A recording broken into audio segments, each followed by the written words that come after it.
Out here in the perimeter, there are no stars. Out here, we is stoned, immaculate.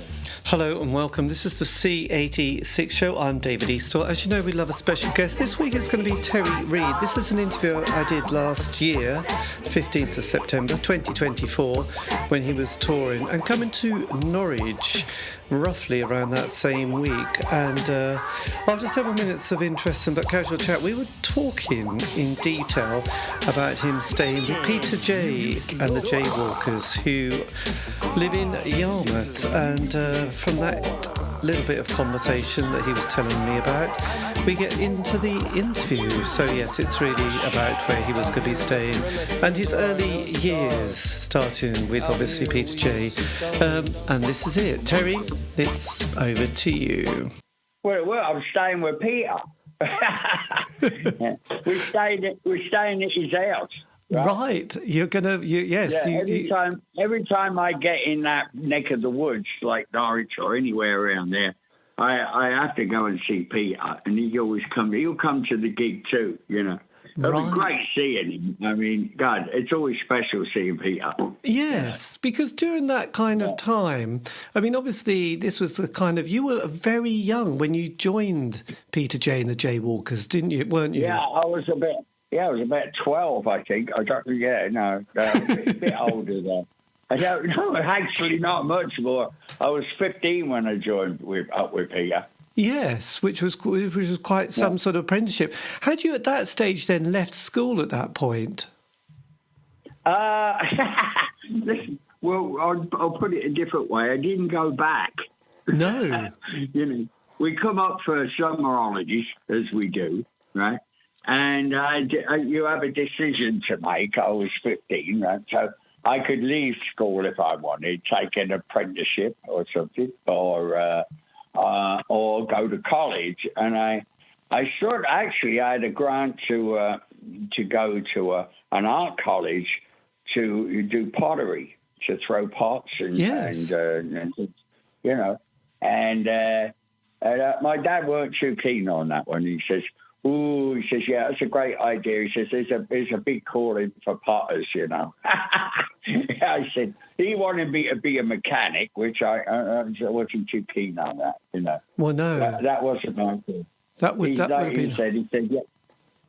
So, he says, I can't see you getting your hands dirty. He says, it's not going to work. No. I thought that was a bit of a slap. But I always played music. He knew what was coming. My dad, it was a foregone conclusion, really. It was just a matter of time, because before I was 50, we had a great group called the Red Beats, right? Me and Ruby Mitchell and a bunch of us in that, which was a lot of fun. And we were going around doing pubs and doing this, and actually earning quite a few quid doing it, you know? Yes. I mean, we got, when you're doing good, that you go around all that area and you're playing every pub in the area, and you're going, I think there's something in this, you know. Well, absolutely. Had you got that kind of? That was when I was about 12 when that started, you know. Right, because you're a very similar age to David Bowie, aren't you? Because you must have been both sort of crisscrossing the 60s, trying to navigate that rather interesting decade. But you were doing probably much better than Mr. Bowie at this stage, weren't you?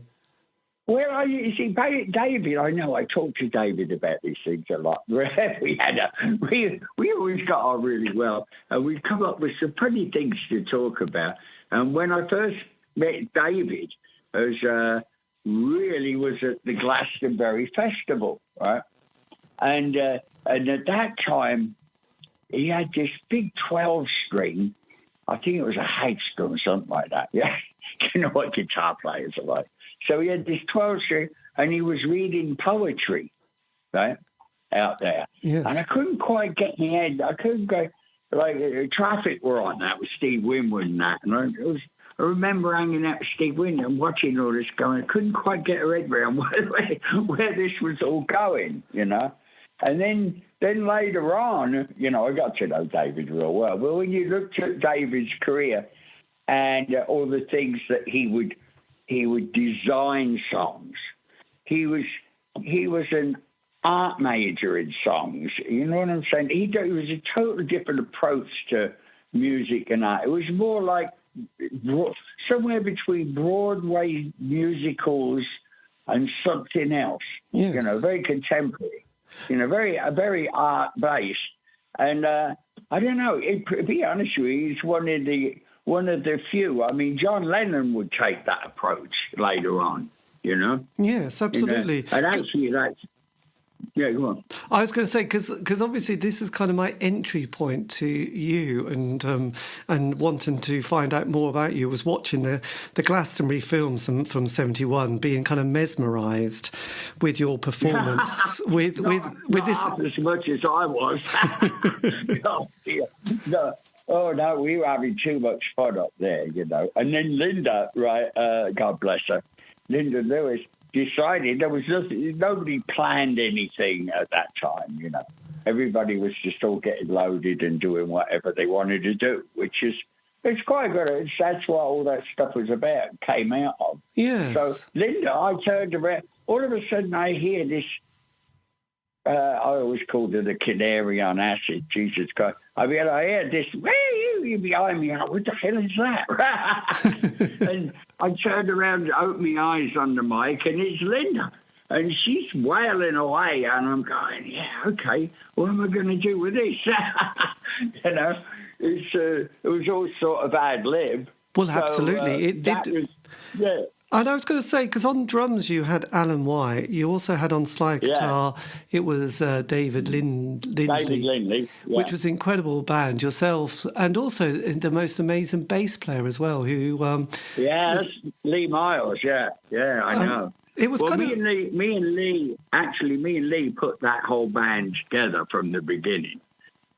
Lee was with Ike and Tina Turner, and I finally convinced him to, which was a big move for him, to leave Ike Turner, which is that's a dangerous thing to do, really. Yes. I mean, yeah. So anyway, long story short, he left Ike and Tina, and he just fancied the idea of he toured around places. He fancied the idea of doing something totally different. Me and the nearest thing, I'm an only child, but the nearest thing to a brother is Lee Miles in my life. I mean, we got to the point musically and excuse me, and our life that we would think the music we would think so much alike. I've never known anybody as much as it. We think so much alike. We second guess each other what we were doing next. Literally. I mean, I go to play something. He knew where I was going with it, and I didn't even know where I was going yet.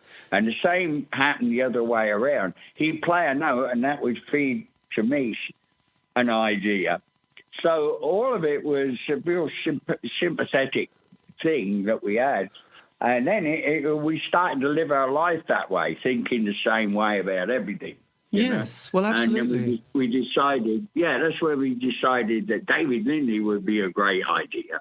He wanted to come over and join. And so he did. And then we had this amazing problem fitting a drummer in between somebody that plays country music, like lap steel, banjo, and, you name it. Kitchen sink. I mean, David, it doesn't matter what you give him instrumentally, right? Any instrument, he can play it proficiently. I never could figure out when did he last play that thing, right? He'd pick something up, it'd be some Turkish instrument, and he'd understand what it took to play it. I mean, he came over with about 30, 40 different kinds of instruments. And so then getting a drummer, we had to decide, well, what kind of drummer is going to really translate all of this, right? And the one guy that we found, right, in England that fit the bill, Lee Miles, I don't know what it was with Lee. He's a tough bass player. He's a toughie sort to play with. Keeping up with him is hard enough, you know. And there's a lot of all the best drummers in England. It just didn't work. And they're all going, why not? And we go, well, if it worked, you'd know it. And so it ends up Alan White walked in, sat down, played for like 2 songs, and Lee looked at me and went, that's the man. Right out of the blue. I'd never met him before, right? Wow. That's right. Yeah, it was just really magic that way. And then we find out that, Alan's from Newcastle up that way, Durham County, right? Up near Spennymoor. And as we get to know each other a bit, we start going travelling around, and we went up north to Newcastle way. And Alan's talking, he said, I said, my aunt, I forget which auntie it was. My aunt, I think it was my Aunt Joyce. There we go. It was my dad's sister. I said, works at Black & Decker, your factory up there, right? And he said, you're joking. He said, my mum works at Black & Decker, right? And I said, well, it's a big factory. He said, no, you're kidding. Everybody knows each other there. That's, family on its own. So as we went up there, all his family and mine all came to the gig. Yes. Right? Yeah, that all from not even knowing Alan. And he was, such a sweet guy. I mean, he's just one of the best drummers, at that time. Nobody knew all the things he had done and was going to do. Yes, right? Well, absolutely. And as we started playing, and he started with John Lennon. He started doing Imagine, the album, down at John's house. Yeah. And but he'd already done a bunch of things with the Beatles before that. Yes. He was well known for different things. So it was all a bit mysterious. Of like, well, how long have you known the Beatles? So I guess. And he wouldn't talk about it a lot, because a lot of all that stuff that they did, they kept to himself. You know what I mean? Yes, right. Well, absolutely. But then kind of soon after that, you kind of form a band, which obviously releases or records the album River. And also I've been watching those kind of clips from 73 of you on the Old Grey Whistle test at this stage as well. Right.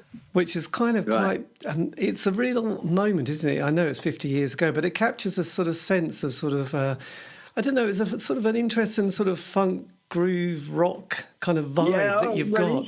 It's funky, right? Well, you see, okay, so the band with Alan joined Yes, okay, which was like, oh, really? Right. David Lindley, at the time, he'd done a lot of that album with Jackson Browne, and he knew Jackson real well. Well, Jackson was over here in England hanging out with us and everything. And then Jackson put that album out, Doctor My Eyes and things, and it went to #1, right? And it was like, uh-oh. And Jackson came to me and says, you know what, we got to go on the road, and of course, and I'd really like to take David with me. I said, ask David if he that's what he wants to do, and of course there's a hell of a lot of money involved. I said, you never stop somebody doing what we all of us guys in bands and that, you work so bloody hard to get somewhere. Yes. And actually get a chance to do something, right? The worst thing is to having some, some bugger like me to stop you. Yes. I've known enough people in my life that have tried to stop you doing things, so I just couldn't go there. So off he went. And Alan turned around and joined Yes with Eddie Offord, who was producing. So I went to the States and continued doing the album. Yes. Right? Well, that's amazing, because you capture that kind of more that West Coast sound so perfectly, don't you, with that kind of album. The drummer is a Creole gentleman called Soko Richardson, who actually was the drummer with Ike and Tina Turner when Lee was with him, and he did the original River Deep Mountain High song with Tina. He'd been with them from the beginning of that whole early 60s thing, right? Yes. And he was like my musical father, as you might say. I mean, there isn't anything about styles of music that this man doesn't know, or how you should be playing it. So to me, it was that was the biggest education in music I ever had, right? I mean, his approach to everything. I mean, we were really good friends, but he was a gem, you know. Yes. I really miss him, you know, because he passed a while ago, but man, he could play. You know, when you watch him on that whistle test and things like that, when you listen closely to it, you'll see me playing something and him going, it's like Morse code. Yes, absolutely. The way we play, it was more like Morse code than playing music. We had so much fun, and I loved all that. I still do, not knowing what's going to happen next. If you know, it takes the fun out of it, you know. I mean, it's not really much point. No. It's a lot better, that spontaneity, you know. Well, absolutely. It definitely captures a moment. But then your kind of seed of a memory, this is kind of your masterpiece. Well, I think it is anyway. It's got so many good songs on it. You're still in America. You've got Graham Nash producing you, but you've got the most incredible lineup of musicians as well. And the songs from Seed of a Memory to Be Treated Right to Oh Baby, Make Me Feel So Young. I mean, your songwriting at this stage is absolutely incredible. Were you feeling particularly? Oh, thank you. That's very nice of you. Thank you. Oh God! I mean, this album is just stunning, and it's one of the great albums, isn't it, of the 70s? Really. Well, I think what it was with it. You see, what I'm saying just before then.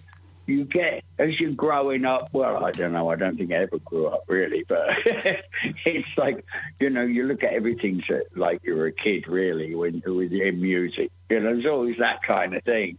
But as you're growing up through it, you're picking out things that you like and getting rid of stuff that you can't stand.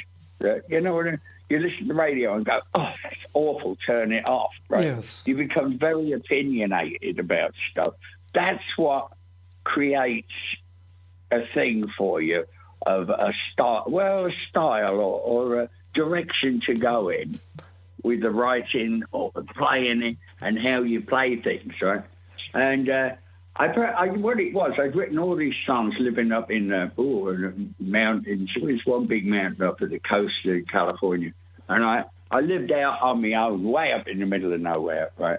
Did you ever go to Laurel Canyon at this stage? Were you ever slightly... Oh, yeah, no, I knew Laurel Canyon. And funny thing is that when I moved, Armand Ertigan from Atlantic, he signed me to the label.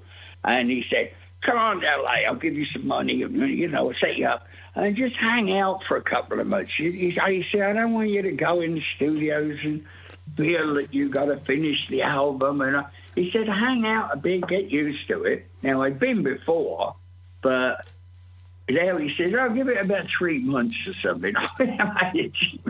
He sorted out the visa and everything, you know, of course. And I got used to it. And Graham Nash was over there because I was in on that when Graham left the Hollies and joined Crosby, Stills and Nash. So we hooked up again. And I'm living up in the mountains. I wrote this whole string of songs, and I thought, you know, who am I going to play them to who'll give me an honest answer here of if they're worth pursuing? Because they were all doing like country things. They were all different for me, right? Yes. And there was a rock and roll song and a ballad and a jazz ballad and all these things, right? And I thought, yeah, I know. I'll call Graham. He never lied to me ever since, you know, years from all the way. He's always steered me right. He's like a sort of a mentor to me, right? Yes. Really is.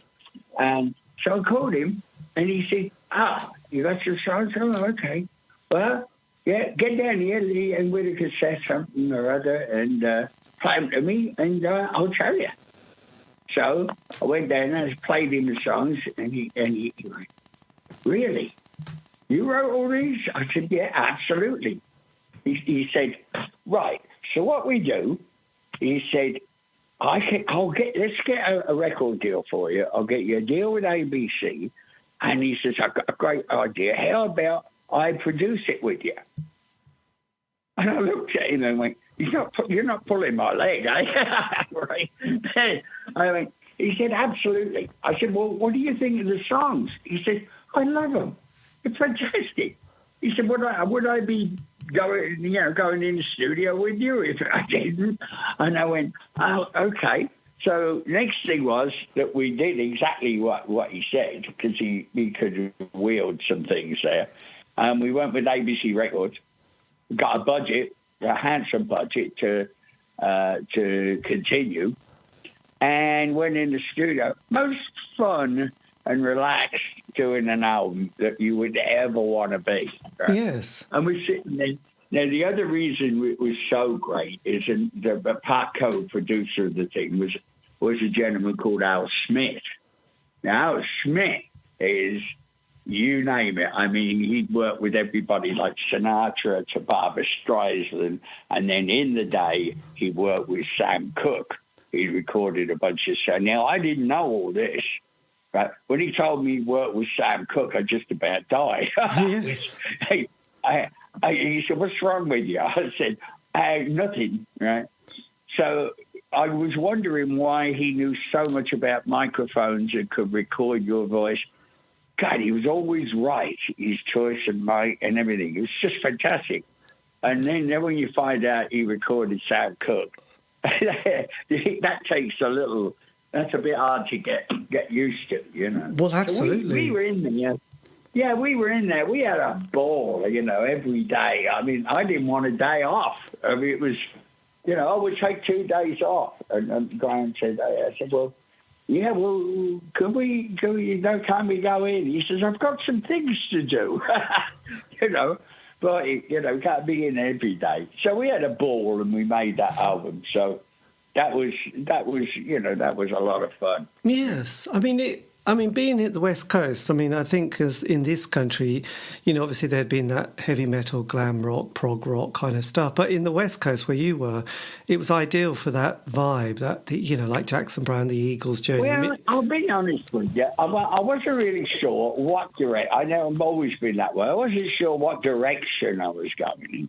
It wasn't like, oh, I've got a bug of the Buffalo Springfield or something like that, or I'm listening to these. I didn't listen to records at all. I had a lot of folk music and folk music from Eastern Europe, like Bulgaria and all these places. And I was into this study of music more. Yes. And the one influence I had, though, that stuck with me all the way, and I said that to Graham too, and people say, well, who's your favourite singer and all this? Now, I say nothing like him, but as an influence, as an icon to me is Jim Reeves. Oh, yes. Right? My parents loved Jim Reeves. Yeah, see what I mean? You see, in England here, Jim Reeves was God. I mean, he's such a great singer.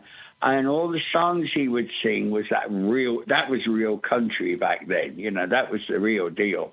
And he was enormous in the United States. I mean, he was top of his game. When I moved to the States, I couldn't believe how big he was in the States, having grown up with it, you know, being so influenced by him, you know. And I went, wow, you picked the right one. So all the way when I was writing See the Memory, in the back of my mind, I would hear Jim Reeves going, no, don't do it like that. It's all wrong. Yes. You know. But is it really... Yeah, I was going to say, because, you know, having your little moment, it was probably all a bit of a blur in 71 at Glastonbury, but, you know, like David had sort of gone to America doing things like Young Americans and Diamond Dogs. Linda had also gone to America had been picked up as well. So the three of you were very prolific at this time and working quite hard. Were your paths crossing again at this point, or had you all sort of got yourself... No, Linda didn't see forever and ever, you know, and I was sad that she passed away just recently because we just got back to talking together again in emails and stuff like that. And we were talking, and I was doing Ronnie Scott's, and I invited her to come and do something with me at Ronnie Scott's. But I said, let's do that when we get at Glastonbury. You scare the hell out of me, right? Let's get together. and rehearse something and pick a couple of songs that we like. It's been a long time. She says, "Oh yes, I promise not to do that again." Right? But then she passed away. I was stunned. Yes. I couldn't believe it. Yeah. Well, I'd only just but done... David. Yeah, David, I'd seen quite a bit over in the States, and then I saw him quite a bit when he had that, which was not the best thing he did, the chin machine. Oh, yes. Yeah, that was a bit of a fly-by-night operation. But then my friends Hunt Sales and Tony Sales were in the band, who I knew from the States real well. And they're a couple of lunatics, you know. Yes. And we always had a lot of fun together, so it was great, you know. Yes. So when Seed of a Memory comes out, I mean, bizarrely, it doesn't do much, and then the musical fabric changes again with the punk rock suddenly appears in this country. Also, but the reason it did, not just the reason it didn't do good, is that it actually came out within the first 2 weeks. It was all over the country station.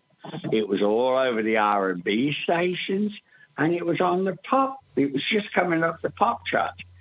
Get a load of this. ABC Dunhill went bankrupt, went bottom up. Yes. And they froze the record. And they wouldn't let me sell it to another company and pick up the momentum that we'd got, So that's what happened, and that's how they basically stiffed it. And it's a very cold sort of move. I mean, they could have earned a lot of money out of it selling it to another company, but they don't think that way. No. They're not all Ahmet Ertegun. Ahmet Ertegun's the only one that would probably have done that, It's bizarre. It just doesn't make sense, doesn't it? So when you did Rogue... No, there's a lot of things in this business don't make sense. But there you go. It really doesn't make sense. I hope you're not in the middle of them. No, this is true. So when we got to the end of the 70s, you bring out Rogue Waves. Was this kind of an attempt to sort of get yourself back on track again? Well, here we go again. It's like, well, I've done Seeing a Memory there, before. It's quite a bit before, and I'd been doing a couple of gigs in that with Soko, and here's another band we had, which nobody really they saw in America, but we didn't do it all over here. It was myself and Soko, Lee Miles, a guy called Dougie Rodriguez, who played with Lenny White, which was a real fusion jazz thing in New York on guitar, and Three Eye Cats from the original Tina Turner review we like. Yes. Because they all broke up, you see, and Tina came to Europe, right? So the girls were not just sitting around. I mean, they're busy, but they all, we all knew each other so well. I said, well, I tell you what, we're going now. When you come to a couple of rehearsals, I've always wondered these couple of tunes I got. I've just always died to hear what they're like with three really gorgeous, great singers on them. And they went, yeah, right, Terry, yeah, right. So they turned up at rehearsal, and that was it. I almost died. I mean, it was like singing with three of the best singers that you can imagine. Yes. So we went out and we did New York, Atlanta, Chicago, LA. Just a couple of major cities, Detroit, I think. Did you ever keep any of the recordings of that? Was there any? Yeah. I've got some recordings. They're rough, but back then, not everybody was like recording real professional. I didn't do it to record and make an album out of it, but I do have some reference things in that, which I listen back to and go, "Who the hell is that?" Well, quite. Because I became part of this family on stage, as you might say. It wasn't just Terry singing with other people in an ensemble. It was just boy.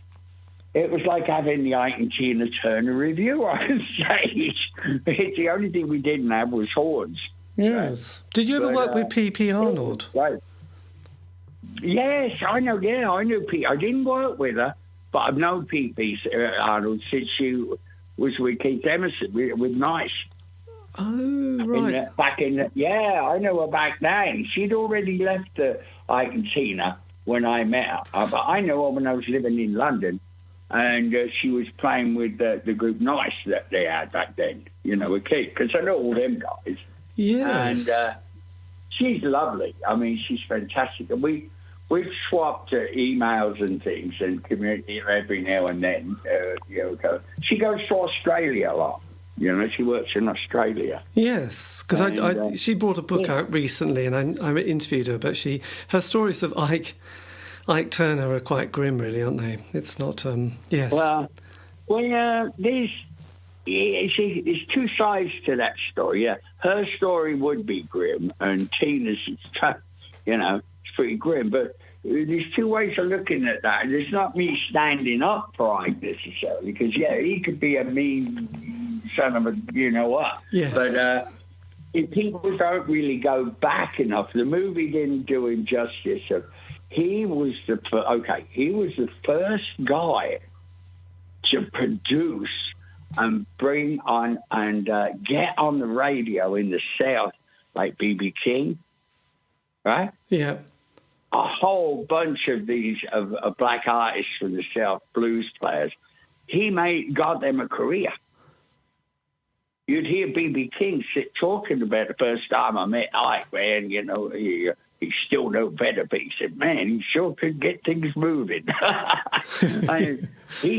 But this is before you were allowed, if you were black, before you were allowed in the front door, yes, the back door, the bathroom, the hotel, or anywhere, let alone have your own radio station. Are you nuts? I mean, there were things that were just totally banned in the South, and that's it. Yes, well, I can imagine. He broke the barrier. Ike was one of the few that broke the barrier, Yes. Right as Elvis was sort of, just getting that thing as getting the crossover. Once you got that crossover going on, and you couldn't tell, well, who's that guy singing? Oh, yeah, there's some black guy. You go, no, he ain't. Yes. I mean, he's from Tupelo, Mississippi, but he's a white guy, that just loved that kind of music, Yeah. And the only one at that time that really was wailing is Ray Charles, really, when he came up. Absolutely. And then, I mean, just going forward into the 80s, is this a point where you then become more of a session player than trying to release or record? No, I didn't. I never did a lot of sessions. I was working with Jackson quite a bit and a bunch of people around LA, people I knew I'd go work with, right? And it was a lot of fun because working with Jackson, David Lindley would be around, so we all got to see each other and hang out. And Emmylou Harris and Don Henley from the Eagles, who I know real well, and all the Eagles gang. I knew all the Eagles gang when they first put the band together. Yes. Sitting in a room in Topanga Canyon going, what are we going to call the group? I look back at that being really funny. Well, absolutely. I guess that... Had you met people like Randy California as well from Spirit at that stage? Oh, yeah. I knew Randy really well. Yeah. We did. We must have done 20, 30 gigs together. See, they were always on the Spirit, always on the festivals. They were. Right? and I, me, myself included, I mean, I was in those earlier days and that. I mean, wherever we went, it was Richie Havens, Taj Mahal, right? Yes. I know Taj. You get to, so when you do loads of gigs together and that, you just get to hang out all the time and you get to know each other real well, Well, absolutely. More so than you would do. More so than if you just came around the house, you know what I mean? Yes. So, and we all like, we all loved each other. I mean, Richie Havens was always just magic to me. He taught me a lot on guitar. He actually, by showing me all these different tunings ruined my life. Because once, of course, as soon as I heard that you could tune the guitar to all these different things, and I got it, and he looks at me going, you got it, man. You really can do it. Yeah, he was all happy because nobody else had listened to him about all these tunings. And later on, I said to her, we were in Japan, and I was talking to him. I said, Richie, it's good to see you, but, you've ruined my life. He goes, man, what's the matter? Why? I said, show me all them tunings. He says, why? I said, well, when we get to sound check today, you'll see what I mean. I've got 4 guitars in 3 different tunings. Right? And he was so elated. He was just over the top. He was so happy. He said, not everybody got that thing. And I still do. Yes. I still go playing about 4 or 5 different tunings, Amazing. Did you, and then when you sort of brought together, the 90s appeared, you bring out The Driver, which is kind of one of those amazing kind of albums, because some of it's produced by, is it Trevor Horn? And then there's also another guy called... Trevor Horn. Yeah. And there's another guy called Lee Gorman who was in a band called Bow Wow Wow. I think he also appears on this album as well, doesn't he? Yeah, he didn't really produce it. Trevor Horn doesn't let anybody else do anything. He produced it. So, and you do tracks and that, and then he would, as I put it, animate and bell and whistle it. It comes back at you. And you go, oh, hang on a minute, is that the same track? I mean, he can do, that's the thing he can do. He's brilliant. He's absolutely brilliant at it. It's sound scoping. Yes, he does have a sonic way, because he, in a way, he's sort of one of the sound of the 80s with his production values and stuff. Like, what studio did you use for that album?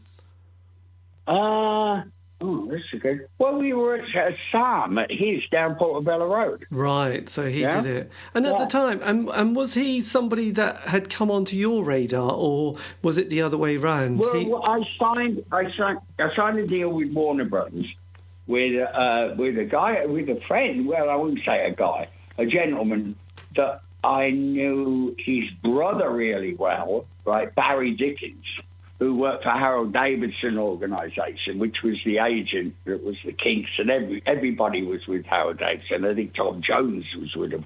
But we were with that agent earlier on when I was with Peter J. And we toured all over the place. And now his brother, Rob Dickens, right, was at college at the time when I was touring around with the Kinks. He's a lot younger. And... at Loughborough University, no less, or Loughborough Polytechnic or something like that, I think. And he was entertainment director there. Right.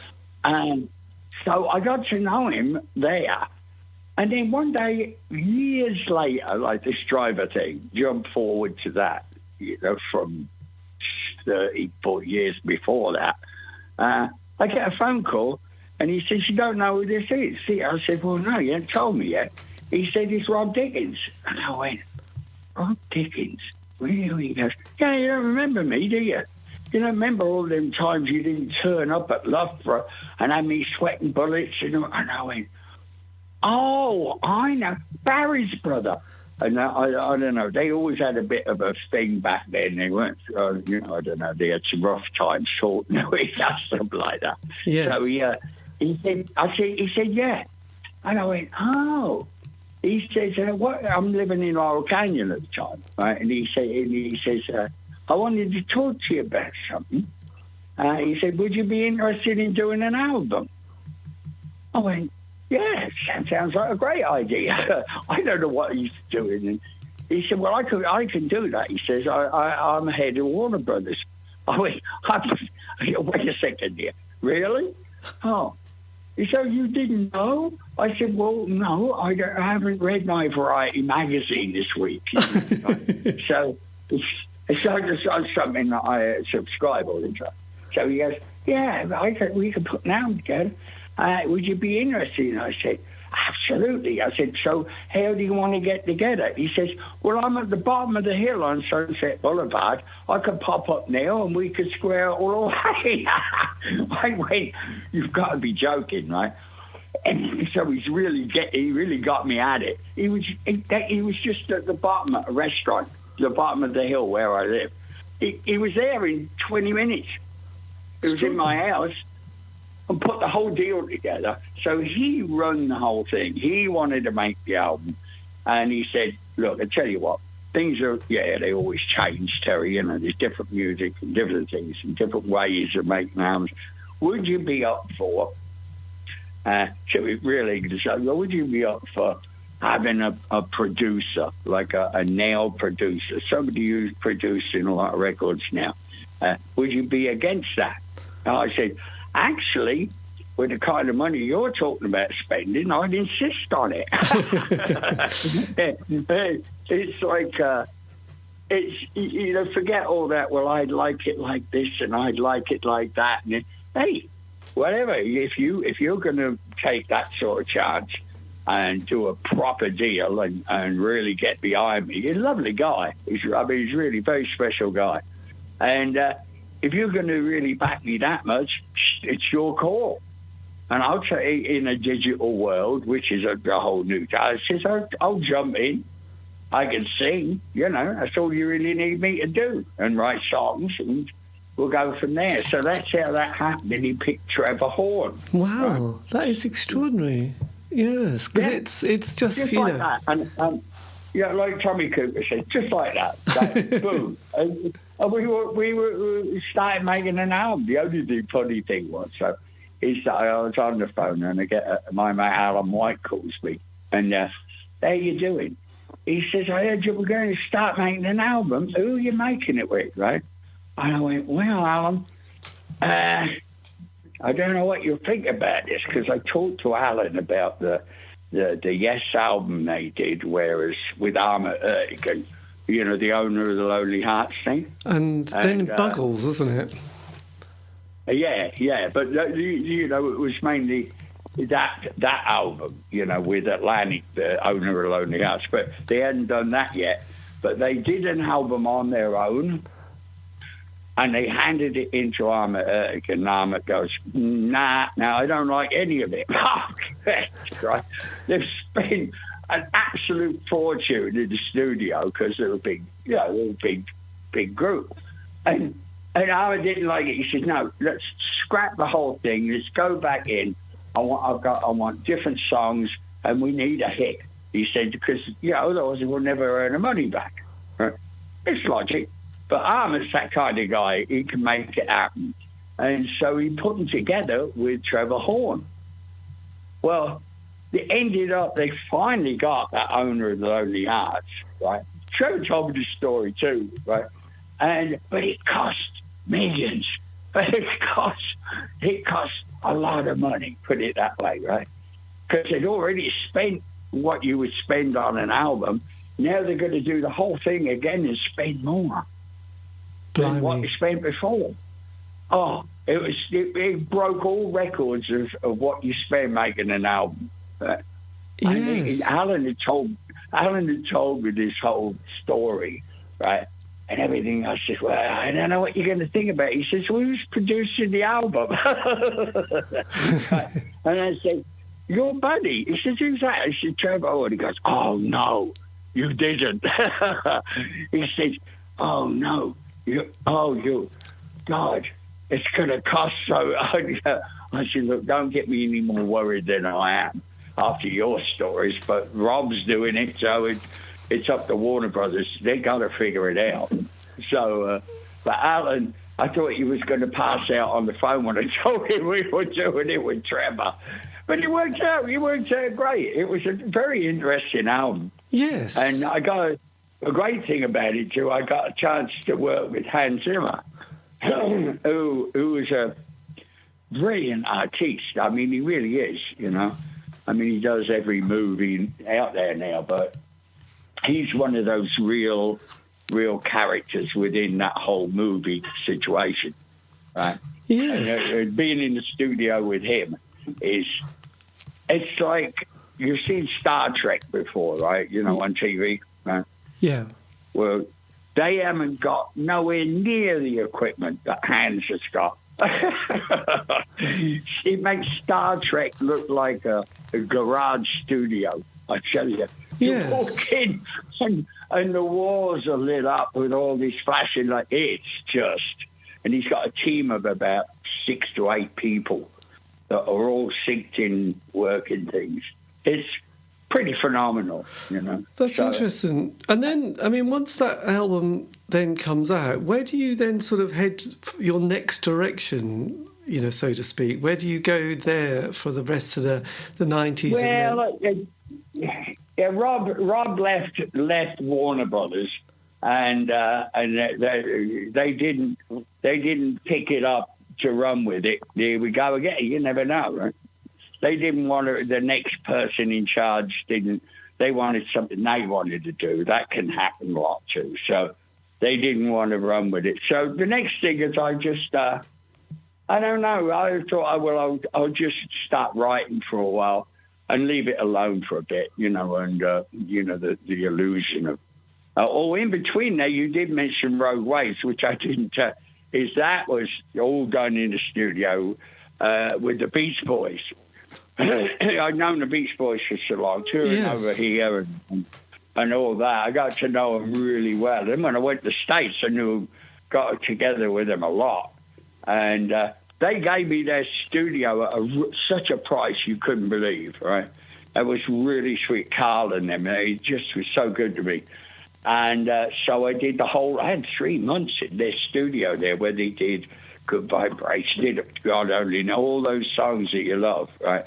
They recorded in that one studio in Santa Monica, right? Fantastic, you know. It's a very funky studio, though.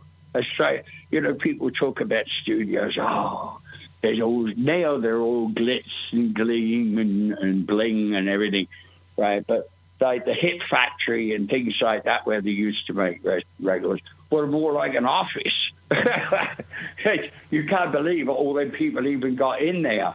But they overdubbed a lot. Yes, but, well, absolutely. Anyway. I think, talking of studios, I think there's going to be a film about the Electric Ladyland, the one in Jimi Hendrix. Oh, yeah. So that film is coming out. So do you become relocate in LA and then have a residency at this stage? Do you start sort of having a regular night?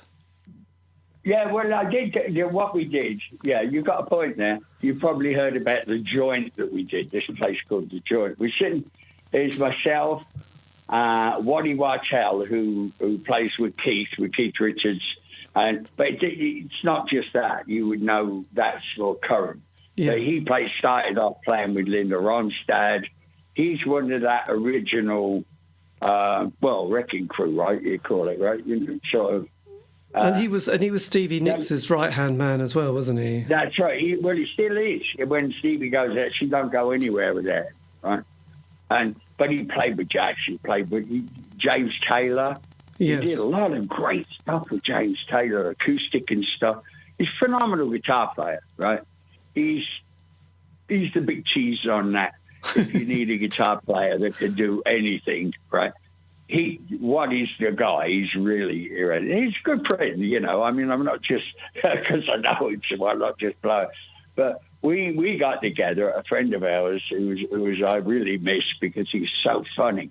He was a comedian as well as a musician. He's Rick Rosas, who plays with Neil Young. He played with Neil for years on bass, right? Yeah. And then Phil Jones, who played a lot with Tom Petty, and did a couple of albums with Tom, and Joe Walsh, and we all played with Joe. Joe would just turn up, and you suddenly realise you had Joe in the band, which would make everything would suddenly. You just learned the song, and then Joe steps in, and now it sounds totally different.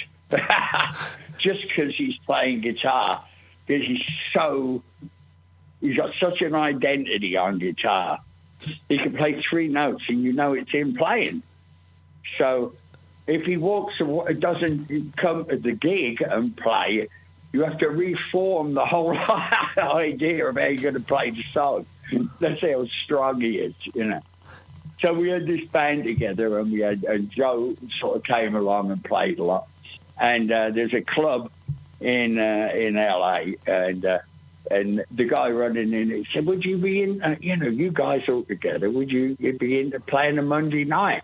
Because you just sit around Rick's studio, just play and telling jokes, and would you like to take it out?" So we went, "Yeah, all right. There's a few bucks in it, you know. It's not the money really. It was just it'd be nice to get out because we did sound pretty good. Yes, we sound good. You know? So we get there and then we play these Monday nights. But what we didn't realise is between us when we would sit talking about, oh, have you seen so and so lately? Oh, you know so and so. Oh, I know. That's at Rick's.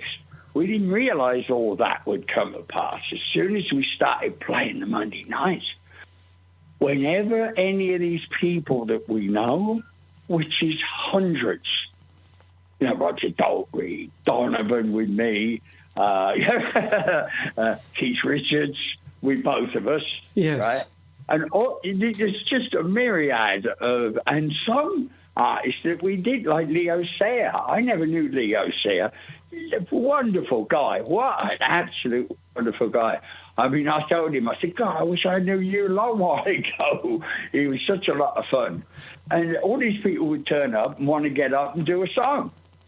So it turned into, it snowballed. It was packed every Monday, but everybody would go, hey, sorry. I said, yeah. He says, so who's coming tonight? Right? And I go, I don't know. Whoever walks in, God, you know who's coming. I said, no, I don't. They all think we planned it, right? Amazing. And there's no way can you plan Keith Richards turning up. No. Well, God, the audience must have had a really an amazing evening. Oh, yeah. But you know what it was too, you see, it's that even whether Terry knows who's coming or doesn't know, it's the what might happen and who might come, as well as sometimes it'd be like three people who are just really well known, like Roger Donovan and that. I mean, there'd sometimes be three in a night.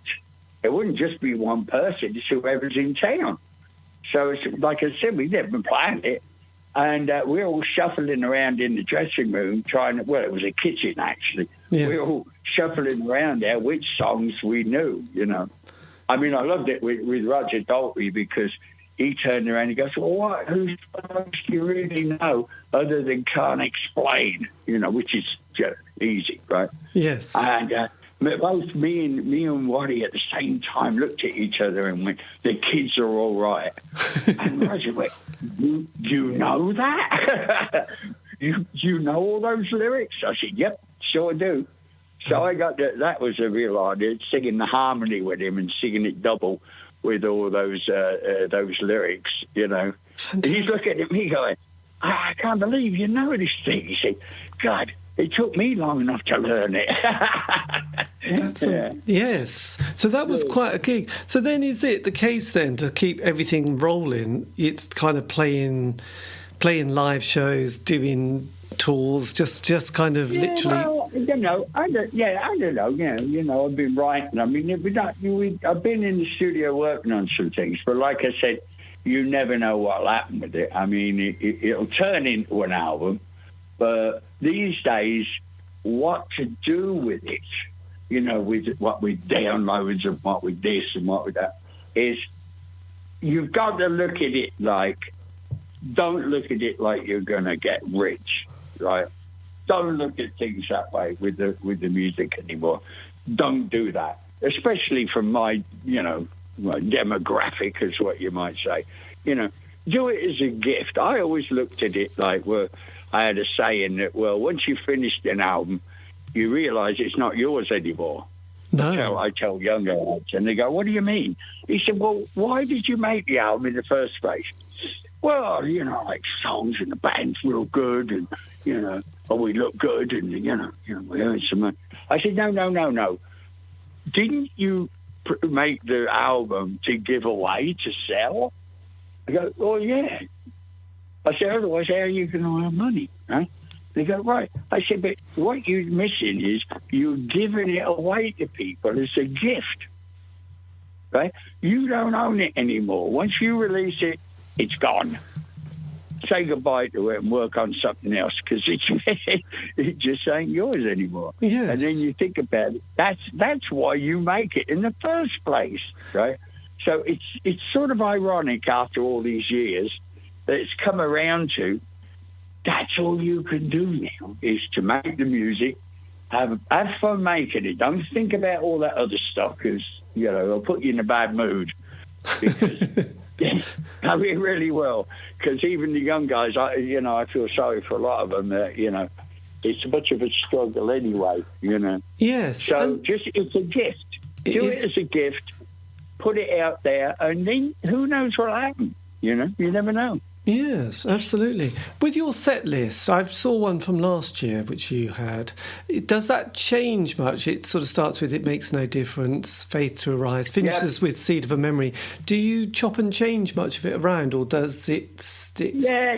I mean, it's similar to that one, but there's a few other ones I've added into it, and I never liked with set lists and that. I hate set lists. They're a curse.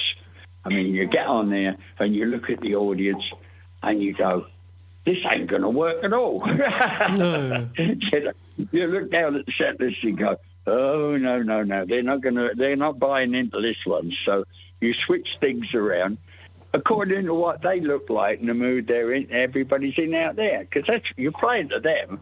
Yes, absolutely. Really so so just on a personal level, do you ever play Dean from River? Is that? Yeah, I do, but here we go with that Richie Havens thing. That's in a tuning I don't have a guitar set up for at the moment, right? Right. I got three tunings that I'm playing.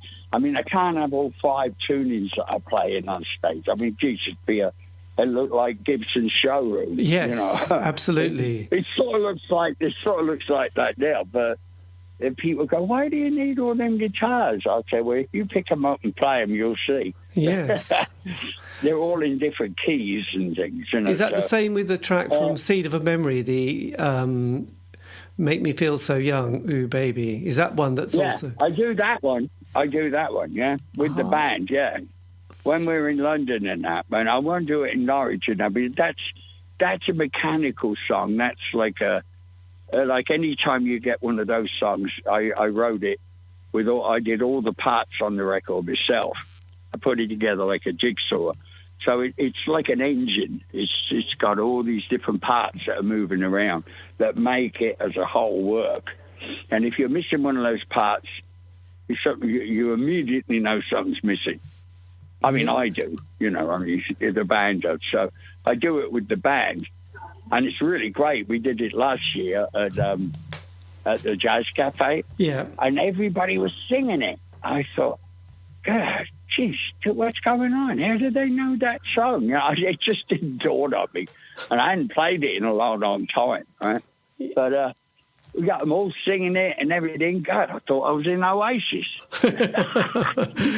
That's quite sweet, actually. Yes. Because Oasis, they get that going where they don't have to sing anything. The whole audience sings, which is very endearing. Yeah. And a song which was even further back, Stay With Me, Baby. Was this one that you would do? Oh, yeah, that's tough. I keep thinking of doing it again. It's just finding a key to do it in. I did it in such a ridiculously high key in the beginning. I could have gone back in the choir. Yes, that was. It's got a lot of passion. I have to say that is. Yeah. Oh yeah. I can still give it the passion. It's just hitting the notes. That was so high. That is ridiculously high. It's in a girl's key. Yes. But I was doing it in Lorraine Ellison's key. But when you're younger and that, you don't think about them things. No, well, absolutely not. And the other one, which was kind of curious, that I was listening to, the one you did with the DJ Shadow. This one, Shadow. Oh yeah. That's a fascinating. Yeah, I little do like that. Sometimes I'm not doing that this time. No, but that was a funny thing. Because he's a DJ thing. Yes. Great, lovely guy, and he called me up. And I didn't realise, unbeknownst to me, he was a fan for a long while as he was coming up. Because his whole thing is, sampling records. And he has a myriad in his mind of songs from places that you'll never go. And he puts all these things together for his show. And I went to see him live with my daughters, right, And I told my daughters that he'd called me and we're going to do. And she said, "Who are you working with?" I said, "DJ Shadow." "DJ Shadow, please." Oh, God. Oh, you know him, huh? Right, Yes. So I flew up to San Francisco and I wrote the song that evening, flew up to San Francisco the next day. We recorded it and I flew back that night. So within 24 hours, we finished it, right? God, that's amazing. Did you ever see the video that goes with it? I've seen one. I was watching one today, actually. Though there's several sort of bits from. There's several different tracks of you and DJ Shadow. So there is an official video, is there? Oh, these tracks. Oh, I only did the. No, but I guess people have put up, or perhaps it's the same one. It's kind of in various places on YouTube. So I just was watching one. Right. So yes, is this the one with a couple of people moving about? Yeah, these couple tango dancing in split speed thing. Yeah, yes, it's very clever. Yes, very clever. And it's like high speed tango. Yeah, right. Yeah. Very, very clever. So is it the case then that you've managed to keep hold of all your archive and sort of have got it stored somewhere quite beautiful? Well, yeah, this is like, God, I have a myriad of stuff. I probably have 200 to 300 2-inch reels, 500 half-inch reels, master, 1/4 inch and that. God almighty, I can't even count. It's got to be like 500-600 or something that are all, bits and pieces and stuff and outtakes. And it's still, I have a whole bunch of songs that we haven't even recorded. I must have about 50 songs that I haven't recorded. So it's this, and then I keep writing another one so I don't get back to another one. It's a myriad. It's always an ongoing thing, Yes. Nothing's ever finished. If you say I'm done, then that means you're packing it in. Well, absolutely. So that's quite amazing. Well, look, Terry, thank you ever so much. It's been fascinating. I'm pleased that Peter is coming over to see you on Thursday from. Yeah, me too. You're staying at Yarmouth as well. Actually, the weather's looking good this week, so you'll have a nice time in Yarmouth and have a look at the Hippodrome. I don't think I'll get a tan, though. No, I think it'd be there's no tan involved. But anyway, it's nice. I live out in the desert now. I moved out to there where Palm Springs is, on the Mexican border, right? And it's hotter than hell out there, literally hell. Sort of living on the sun. Yes. I had it up to 120 degrees this year. Because a lot of the people I've interviewed, they often live around the Joshua Tree area in America.